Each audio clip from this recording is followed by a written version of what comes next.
माननीय सदस्यगण, संसद एक पवित्र स्थल है और इस भवन की एक उच्च गरिमा, प्रतिष्ठा, मर्यादा है और इसी भवन में हमने आजादी भी प्राप्त की है और दुनिया का सबसे बड़ा लोकतंत्र सर्वोच्च प्रतिनिधि संस्था है। संसद में देश की आकांक्षाओं, अपेक्षाओं को पूरा किया जाता है। सहमति, असहमति हमारे लोकतंत्र की परंपरा रही है, जो संविधान बनते समय भी हमने अभिव्यक्त की है। लेकिन मेरा आपसे आग्रह है कि हमें गरिमा रखनी चाहिए।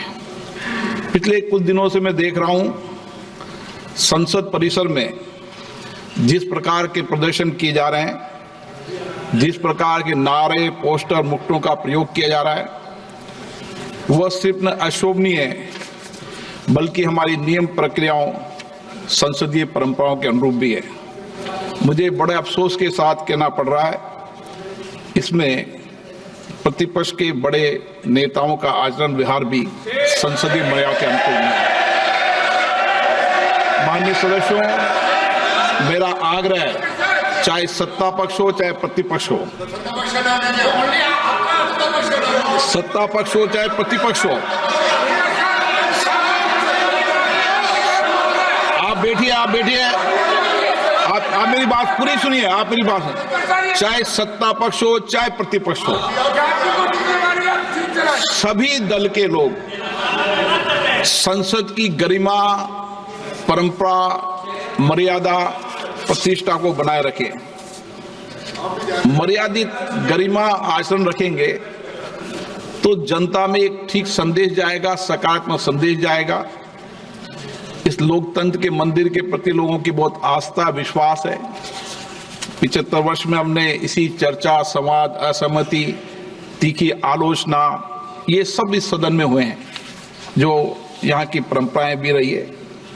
आप सकारात्मक सहयोग करें, जो कुछ भी विषय, मुद्दे हैं, आप आकर चर्चा करें।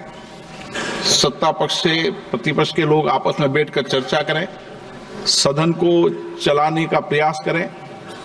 प्रश्नकाल एक महत्वपूर्ण समय होता है। पूर्व में भी कई बार चर्चा हुई कि प्रश्नकाल में हम सदन को चलने देंगे। मुझे आशा है कि आप इस परंपराओं को, परिपाटियों को और इस सदन की पीठ को आप सकारात्मक सहयोग करेंगे और सदन गरिमा से चले, ये मेरी अपेक्षा है। प्रश्नकाल और कोई विषय है तो प्रश्नकाल के बाद आप विषय को शून्यकाल में अपने विषय को रखें, ये मेरा आपसे आग्रह है।